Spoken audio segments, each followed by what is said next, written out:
Boa noite, meus queridos irmãos do Centro Espírita União. Nosso abraço carinhoso a todos vocês.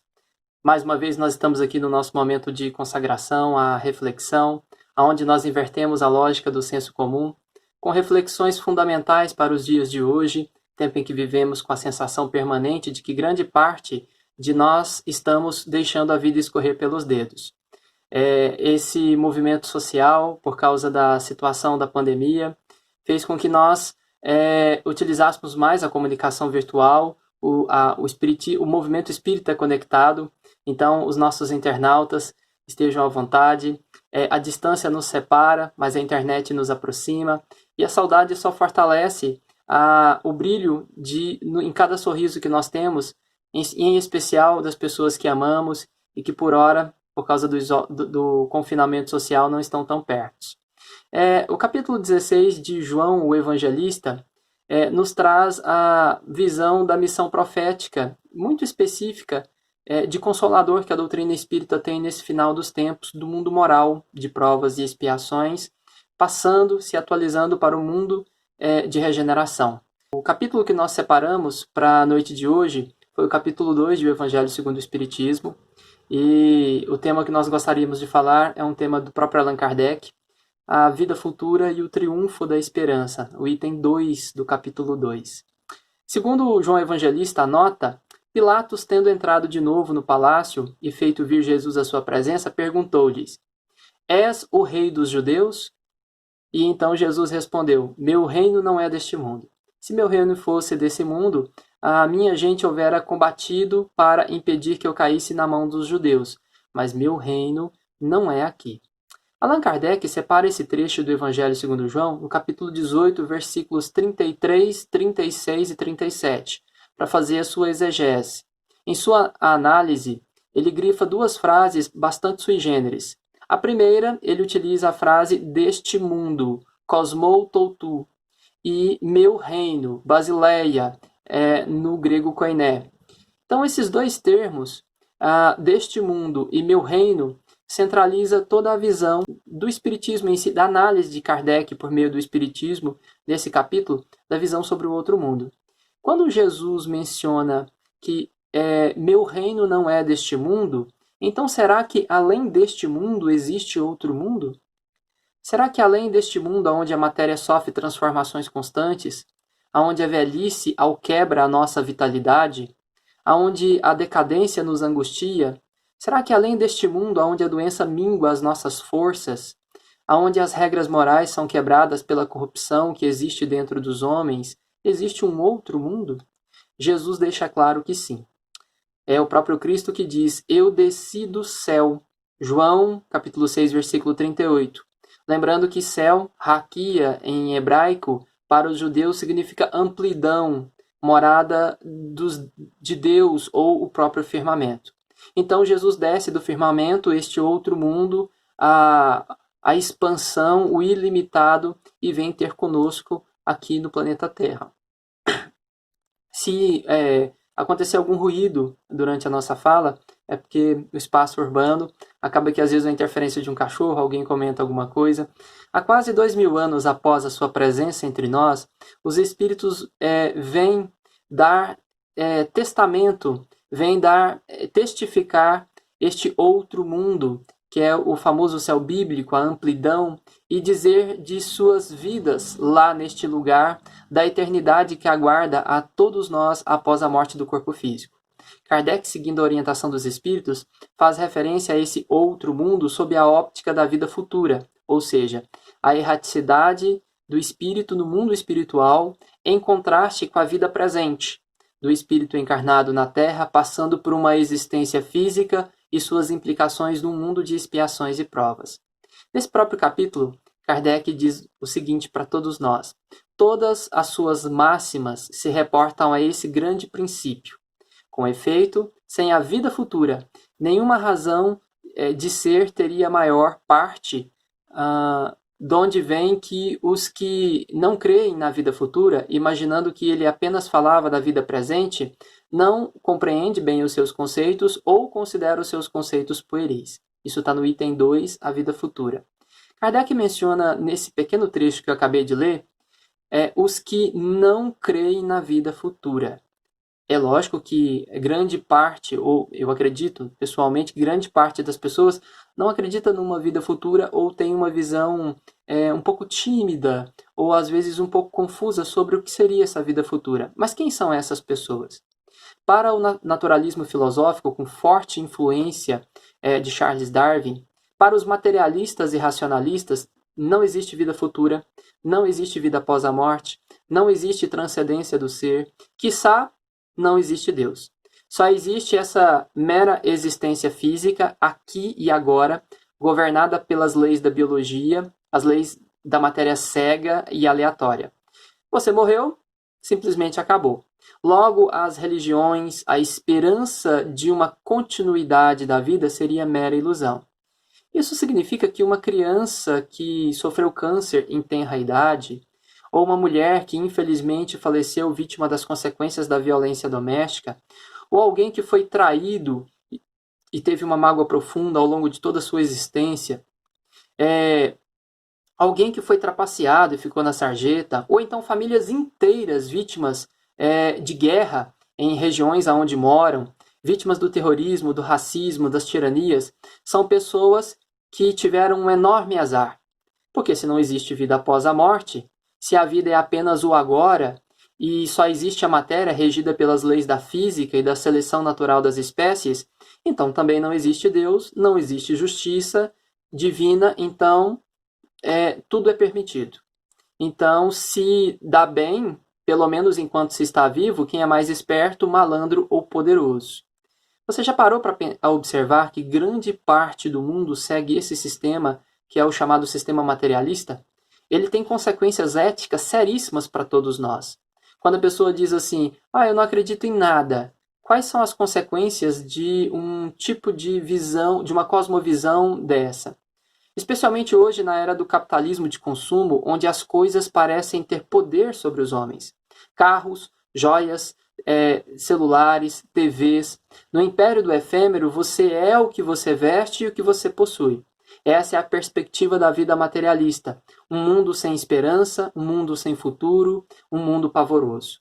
Além disso, o bem e o mal, que no cristianismo é baseado na lei natural de Deus, passam a ser meros rótulos que indicam o quanto o nosso comportamento individual, está em conformidade com as expectativas da sociedade e não com as expectativas da divindade. A vontade do Pai, como dizia Jesus em João, capítulo 6, versículo 39, passa a ser irrelevante para uma concepção materialista.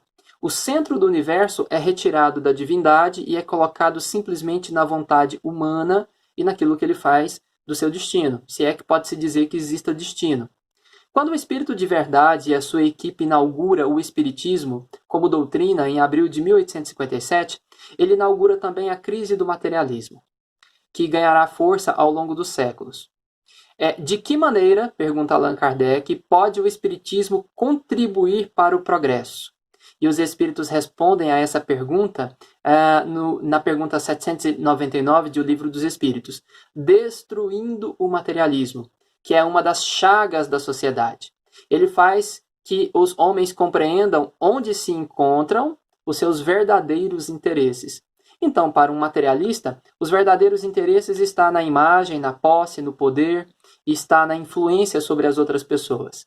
Para a visão espírita, a visão da transcendência da vida, como diz as vozes do grande além, destruindo o materialismo, nós passamos a compreender melhor aonde é que gravita os significados mais profundos da nossa existência. Ao abordar abertamente nesse capítulo sobre a vida futura, Allan Kardec não apenas testifica o outro mundo, destacado por Jesus na sua frase, mas também ele combate o materialismo e essa visão de mundo absurda, árida, que ele carrega consigo. Para o Espiritismo, nós somos cidadãos em um mundo povoado de seres espirituais inteligentes.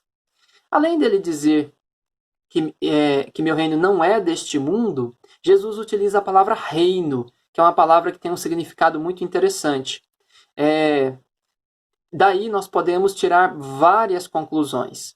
Se o seu reino não é deste mundo, ele é de outro mundo, significa que esse reino não tem aspectos físicos, mas que esse reino talvez tenha aspectos transcendentes, aspectos espirituais.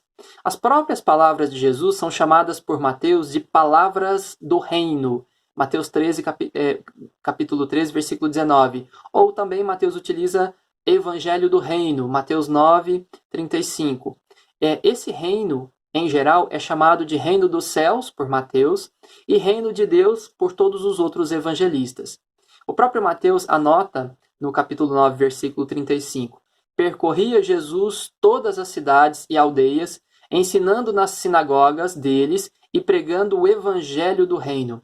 Então, essa pausa para reflexão que nós tiramos é para entender que tipo de reino Jesus está nos oferecendo e como nós podemos habitar esse reino.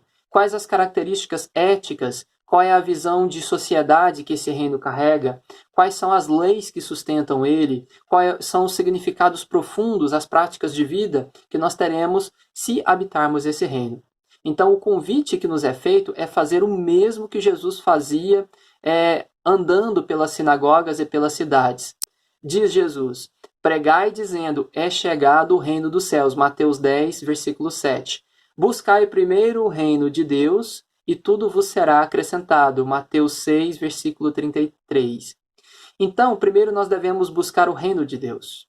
Mas para você pertencer a esse reino, você precisa ter a identidade das pessoas desse lugar. O reino dos céus pertence aos pobres de espírito. Mateus capítulo 5, versículo 3. O reino dos céus pertence aos que sofrem perseguição por causa da justiça. Mateus 5, versículo 10. E, sobretudo, o reino dos céus pertence àquele que faz a vontade do Pai. Mateus 7, versículo 21.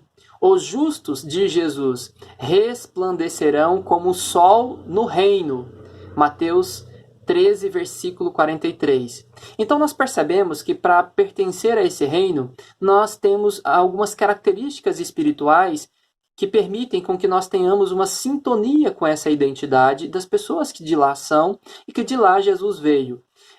Diz Allan Kardec no item 2 ainda do capítulo 2, Deus, conseguintemente, não condena os gozos da terra, assim como as características da vida aqui na Terra. Condena, assim, o abuso desses gozos em detrimento das coisas da alma. Olha que profunda essa frase de Kardec. Contra tais abusos, diz o codificador, é que se premunem os que a si próprios aplicam essas palavras de Jesus. Meu reino não é deste mundo. Isso está no item 6, não no item 2. Então, essas palavras, envolvendo qualidades morais como justiça, pobreza de espírito, dão a entender que o reino dos céus não é bem um lugar físico, mas é uma espécie de cultura espiritual. Todo reino ele tem uma cultura, uma linguagem e as suas próprias leis. Obviamente que a linguagem que Jesus definia em suas falas não era bem a cultura de uma sociedade da terra. Daí a perseguição dos homens a Jesus, aos seus discípulos, porque ele trazia uma característica de cultura social muito à frente do seu tempo. O tempo tem um impacto muito decisivo sobre nós. Ele nos amadurece. É aí que está o seu significado existencial profundo. A nossa trajetória não é a mesma à medida em que a idade vai chegando. As nossas novas demandas definem as nossas preocupações. À medida em que as contingências vão chegando, vão alinhavando o nosso destino para um outro tom, um outro colorido, uma outra integração com as pessoas. Eu estou falando isso baseado na ideia de que para nós pertencermos a este reino, que está no outro mundo, precisamos estar em sintonia com as características de lá. Se na vida aqui na Terra nós vamos amadurecendo à medida em que o nosso corpo declina a sua potência física, será que quando eu era criança, eu era mais infantil, tomava decisões mais inseguras, intempestivas, mais egoístas, mas à medida em que a idade foi chegando, à medida em que o espírito foi se assenhoreando do corpo, à medida em que a minha potência da alma foi se expressando na vida madura, eu fui aprendendo a tomar decisões diferentes. Isso acontece com todo mundo. Mas o grande desafio é, será que essa maturidade que nós atingimos fisicamente aqui, nós carregamos ela para a vida espiritual? Quantas vezes nós não vemos espíritos que foram grandes líderes aqui, mas quando chegam no mundo espiritual se desequilibram espiritualmente e passam a agir de forma infantil, insegura e até com desafios psiquiátricos? O grande desafio que o Evangelho segundo o Espiritismo nos propõe não é a maturidade física, mas a maturidade do senso moral. A nossa capacidade de enxergar as coisas com os olhos da justiça. É por isso que o reino dos céus pertence àqueles que sofrem a perseguição pela justiça. E aí cabe algumas perguntas importantes. Existe uma natureza humana? Essa natureza pode ser transformada? Será que a educação com que nós aplicamos aos nossos filhos pode transformar essa natureza tão difícil, tão egóica? Será que a religião é capaz de mudar as nossas características mais horríveis, a nossa sombra, os nossos medos? Com 2000 anos de cristianismo, a humanidade realmente se tornou melhor? Ou nós continuamos aqueles espíritos com características do homem velho, ainda teimosos, ainda infantis, ainda despreparados para habitar junto àqueles que estão no reino dos céus, junto àqueles que já estão abertos à graça de Deus, junto àqueles que podem ver a própria face de Deus? Então, nós tivemos 4 grandes revoluções na história moderna. O heliocentrismo com Copérnico, que mostra que o centro do nosso sistema solar é a estrela, o Sol. A teoria da seleção natural das espécies, com Charles Darwin. A teoria do inconsciente, com Sigmund Freud. A teoria da relatividade, com Albert Einstein. E todas essas teorias mostraram que nós temos uma natureza animal muito forte. Nós temos pulsões inconscientes, e às vezes essas pulsões, esse instinto, por vezes nos escraviza, e nós nos tornamos predatórios. Destruímos a natureza, matamos as pessoas da nossa própria espécie. Hobbes, Freud, Darwin já tiraram o homem da crença cristã clássica de que ele veio de Adão, criado bom e corrompido por Eva no paraíso, né? É a criação especial de Deus, e põe a todos nós numa linhagem de animais. Nós não somos nada mais do que mamíferos sapiens sapiens. Entretanto, tirando essa visão da ciência e acrescentando uma camada a mais, o Espiritismo é uma revolução superior. Isso que nós poderíamos dizer assim. É uma revolução bem avançada. O Espiritismo é uma revolução avançada porque revela a nossa natureza espiritual, além da natureza animal que carregamos. Somos espíritos simples e ignorantes, reencarnados em corpos de uma espécie animal que sofre as leis da natureza biológica na Terra. Mas apesar dessas leis de natureza biológica, que são as leis da genética, a influência do ambiente, a interação com o ambiente, nós também sofremos as leis que governam o outro mundo, o mundo espiritual, aonde estão as características centrais da nossa essência. E entre tantas leis, nós temos a morte do corpo físico e o triunfo da vida futura por meio da imortalidade da alma. É interessante quando nós falamos sobre a morte do corpo e o triunfo do espírito na imortalidade, porque nós estamos numa época de muitas mortes coletivas. No Brasil, 85% das mortes reportadas são reportadas a pessoas com mais de 60 anos. Daí eu falei sobre a maturidade e à medida que nós vamos nos aproximando no tempo do fim, como é a característica da nossa psicologia. Aliás, nada no mundo humano é permanente. O próprio Lavoisier dizia que na natureza nada se cria, nada se perde, mas tudo se transforma. É por isso que a nossa vida física, a nossa vida biológica tem uma característica flutuante e mortal. Antes a média de vida era entre 45 e 50 anos. Existe um laço entre o fim da vida e a sua significação última. Para o cristão, assim como para o budista, é diante da finitude da vida física que a questão do sentido existencial se desenvolve. Pela perspectiva da escatologia religiosa, a velhice, em vez de ser um sinal de decadência irreversível, em uma decadência insensata, quando não era sinônimo de sabedoria, era pelo menos uma das condições necessárias para o acesso à sabedoria. À medida em que você envelhece, você amadurece, as suas decisões ganham um outro tom de plenitude e parece que nós nos sintonizamos mais com aqueles que já se encontram no outro mundo. Então, a velhice ocupava aí um lugar eminente, insubstituível no seio das idades da vida, né? Allan Kardec diz que a ideia clara e precisa que se faça da vida futura proporciona inabalável fé no porvir. Fé que acarreta enormes consequências sobre a moralização dos homens, porque muda completamente o ponto de vista sob a qual encaram os homens a vida na Terra, especialmente quando nós estamos em fase de declínio. Continua Allan Kardec. Para quem se coloca pelo pensamento na vida espiritual, que é indefinida, a vida corpórea, a vida física se torna simples passagem, breve estado num país ingrato. As vicissitudes e tribulações dessa vida não passam de incidentes que o homem suporta com paciência por sabê-las de curta duração, devendo seguir-se-lhes um estado mais feliz. À morte, nada mais restará de aterrador.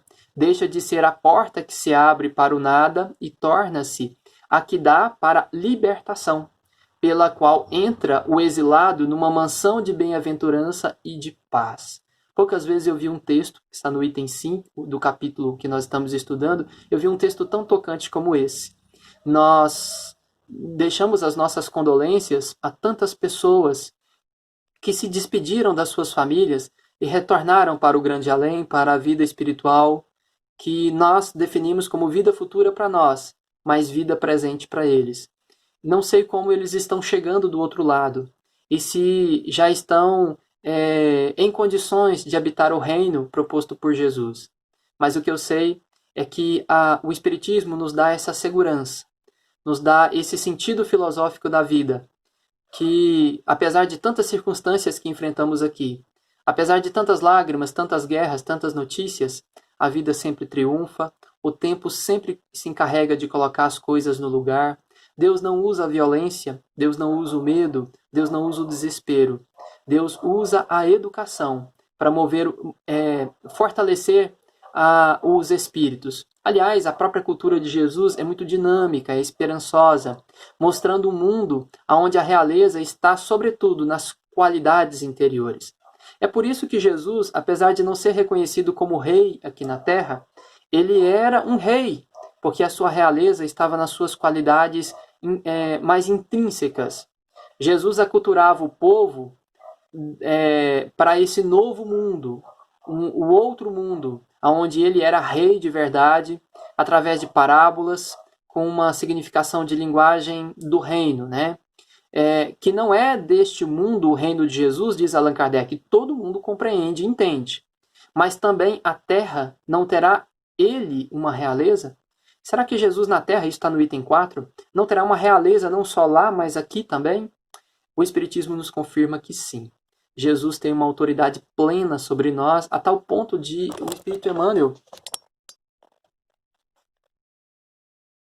E por mais que as circunstâncias nos causem temor, ainda mais com todas essas ações e intempéries da natureza, nós devemos seguir confiantes. A vida na Terra é uma passagem, devemos não ter aquela fé vã de que a vida na Terra deve ser desvalorizada, ao contrário. A vida na Terra é uma experiência única de transformação da alma, em que nós saímos das cinzas como criaturas renovadas, preparadas para novos horizontes, para novas missões. A vida na Terra é simplesmente um momento de exercício das características mais nobres e edificantes que o espírito possa ter, nos preparando para missões grandiosas que nos aguardam nas estrelas. Então, eu deixo um abraço carinhoso a todos vocês, com votos de fé. Continuem com esse brilho em cada sorriso. Se tem uma coisa que a pandemia, o coronavírus, as organizações sociais modernas não podem nos tirar, ou não têm capacidade de nos tirar, é a de uma esperança profunda. Porque nós acreditamos em ideais e em concepções muito acentuadas, que nos dão uma cosmovisão e uma visão de vida realmente extraordinárias. Eu espero que vocês tenham um final de semana especial, que Jesus nos abençoe e vamos seguir cada vez mais familiares, amigos, cada vez mais dialogadores, cada vez mais esclarecedores, que possamos estudar, ser curiosos e que possamos nos preparar para quando retornarmos no mais além, no grande mundo espiritual, na vida maior, nós estejamos pelo menos um pouquinho mais sintonizados com aqueles que já habitam, vivem e estagiam no reino. Muita paz.